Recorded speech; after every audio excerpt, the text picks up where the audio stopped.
जय माता दी, नमस्ते। तो आज की इस वीडियो में हम लोग ज्येष्ठ मास शुक्ल पक्ष की निर्जला एकादशी व्रत कथा का श्रवण करेंगे। तो चलिए कथा को प्रारंभ करते हैं। ओम। युधिष्ठिर ने कहा कि जनार्दन, अपरा का सारा महात्म्य मैंने सुन लिया। अब ज्येष्ठ के शुक्ल पक्ष में जो एकादशी हो उसका वर्णन कीजिए, उसको सुनाने की कृपा कीजिए। श्री भगवान कृष्ण बोले कि हे राजन, इसका वर्णन परम धर्मात्मा सत्य वती नंदन व्यास जी करेंगे, क्योंकि ये संपूर्ण शास्त्रों के तत्वज्ञ और वेद वेदांगों के प्रांगत विद्वान हैं। तब वेद व्यास जी कहने लगे, दोनों ही पक्षों की एकादशी को भोजन न करें। एकादशी को स्नान आदि से पवित्र हो, फूलों से भगवान केशव की पूजा करके नित्य कर्म समाप्त होने के पश्चात पहले ब्राह्मणों को भोजन देकर अंत में स्वयं भोजन करें। राजन, जनना शौच और मरना शौच में भी एकादशी को भोजन नहीं करना चाहिए। यह सुनकर भीमसेन बोले, परम बुद्धिमान पितामह, मेरी उत्तम बात सुनिए। राजा युधिष्ठिर, माता कुंती, द्रौपदी, अर्जुन, नकुल और सहदेव ये एकादशी को कभी भोजन नहीं करते तथा मुझसे भी हमेशा यही कहते हैं कि भीमसेन, तुम भी एकादशी को न खाया करो। किंतु मैं इन लोगों से यही कह दिया करता हूँ कि मुझसे भूख नहीं सही जाएगी। भीमसेन की बात सुनकर व्यास जी ने कहा, यदि तुम्हें स्वर्गलोक की प्राप्ति अभिष्ट है और नरक को दूषित समझते हो तो दोनों पक्षों की एकादशी को भोजन न करना चाहिए। भीमसेन बोले, महाबुद्धिमान पितामह, मैं आपके सामने सच्ची बात कहता हूँ। एक बार भोजन करके भी मुझसे व्रत नहीं किया जा सकता, फिर उपवास करके तो मैं रह ही कैसे सकता हूँ। मेरे उदर में वृक नामक अग्नि सदा प्रज्वलित रहती है, अतः जब मैं बहुत अधिक खाता हूँ तभी यह शांत होती है। इसलिए हे महामुनि, मैं वर्ष भर में केवल एक ही उपवास कर सकता हूँ, जिससे स्वर्ग की प्राप्ति सुलभ हो तथा जिसके करने से मैं कल्याण का भागी हो सकूं। ऐसा कोई एक व्रत निश्चय करके बताइए, मैं उसका यथोचित रूप से पालन करूंगा। व्यास जी ने कहा कि हे भीम, ज्येष्ठ मास में सूर्य वृष राशि पर हो या मिथुन राशि पर शुक्ल पक्ष में जो एकादशी हो उसका यत्न पूर्वक निर्जल व्रत करो।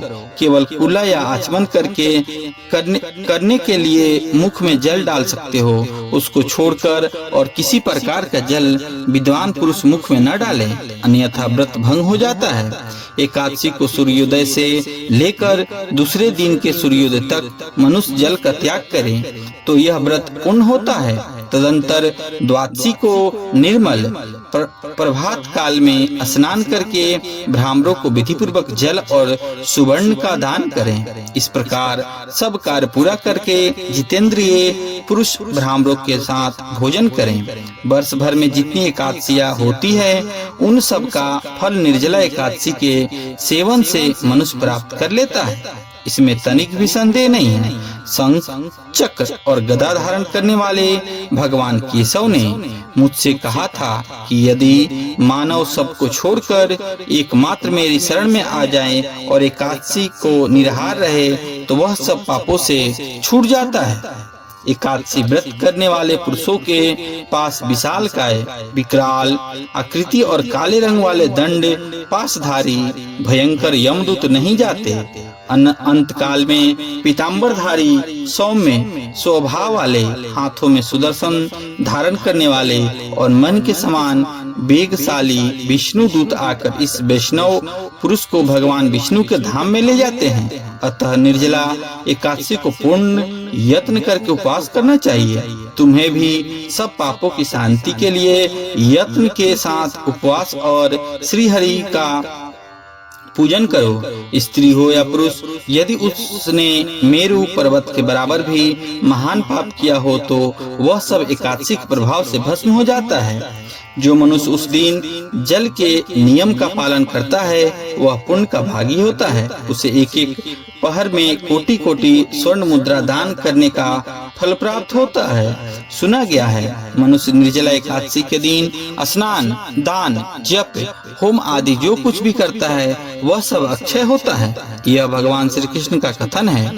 निर्जला एकादशी को विधि पूर्वक उत्तम रीति से उपवास करके मानव वैष्णव पद को प्राप्त कर लेता है। जो मनुष्य एकादशी के दिन अन्न खाता है वह पाप भोजन करता है। इस लोक में वह चंडाल के समान है और मरने पर दुर्गति को प्राप्त होता है।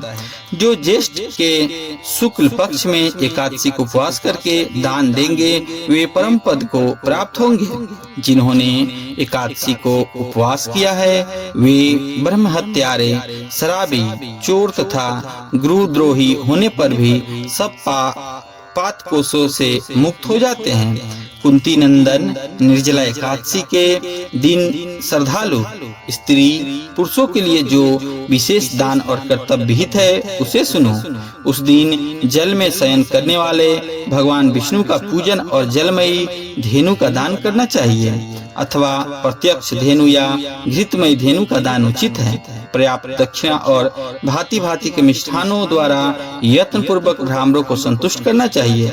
ऐसा करने से ब्राह्मण अवश्य संतुष्ट होते हैं और उनके संतुष्ट होने पर श्री हरि मोक्ष प्रदान करते हैं। जिन्होंने सम, दम और दान में पवित्र हो श्री हरि की पूजा और रात्रि में जागरण करते हुए इस निर्जला एकादशी का व्रत किया है, उन्होंने अपने साथ ही बीती हुई 100 पीढ़ियों को और आने वाले 100 पीढ़ियों को भगवान वासुदेव के परम धाम में पहुंचा दिया है। निर्जला एकादशी के दिन अन्न, वस्त्र, गौ, जल, शय्या, सुंदर आसन, कमंडलू तथा छाता दान करने चाहिए। जो श्रेष्ठ एवं सुपात्र ब्राह्मण को जूता दान कर सकते हैं वह सोने के विमान पर बैठकर स्वर्गलोक में प्रतिष्ठित होता है। जो इस एकादशी की महिमा को भक्तिपूर्वक सुनता है तथा जो भक्तिपूर्वक उसका वर्णन करता है वे दोनों स्वर्गलोक में जाते हैं। चतुर्दशी युक्त अमावस्या को सूर्य ग्रहण के समय श्राद्ध करके मनुष्य जिस फल को प्राप्त करता है वही इसके श्रवण से भी प्राप्त होता है। पहले दंत धावन करके यह नियम लेना चाहिए कि मैं भगवान केशव की प्रसन्नता के लिए एकादशी को निराहार रहकर आचमन के सिवा दूसरे जल का भी त्याग करूंगा। द्वादशी को देव देवेश्वर भगवान विष्णु का पूजन करना चाहिए। गंध, पुष्प, धूप, पुष्प और सुंदर वस्त्रों से विधि पूर्वक पूजन करके जल का घड़ा संकल्प करते हुए निम्नलिखित मंत्र का उच्चारण करें। देव देव ऋषिकेश संसार वनवतारक उदय कुंभ प्रदानेन नए माम परमाम गति। संसार सागर से तारने वाले देव देव ऋषिकेश इस जल के घड़े का दान करने से आप मुझे परम गति की प्राप्ति कराइए। भीमसेन ज्येष्ठ मास में शुक्ल पक्ष की जो शुभ एकादशी होती है उसका निर्जल व्रत करना चाहिए तथा उस दिन श्रेष्ठ बाणों को शक्कर के साथ जल के घड़े में दान करने चाहिए। ऐसा करने से मनुष्य भगवान विष्णु के समीप पहुंचकर आनंद का अनुभव करता है। तत्पश्चात द्वादशी को ब्राह्मण भोजन कराने के बाद सिंह भोजन करें। जो इस प्रकार पूर्ण रूप से पापनाशिनी एकादशी का व्रत करता है वह सब पापों से मुक्त हो अनामय पद को प्राप्त होता है। यह सुनकर भीमसेन ने भी इस शुभ एकादशी का व्रत आरंभ कर दिया। तब से यह लोक में पांडव द्वादशी के नाम से भी विख्यात हुई। तो इस तरह हम आपको निर्जला एकादशी व्रत कथा का श्रवण कराए। तो आपका कोई और जानकारी लगे तो कमेंट में जरूर पूछें। आपका दिन शुभ हो इसी कामना के साथ जय माता दी। नमस्ते। ओम नमो भगवते वासुदेवाय।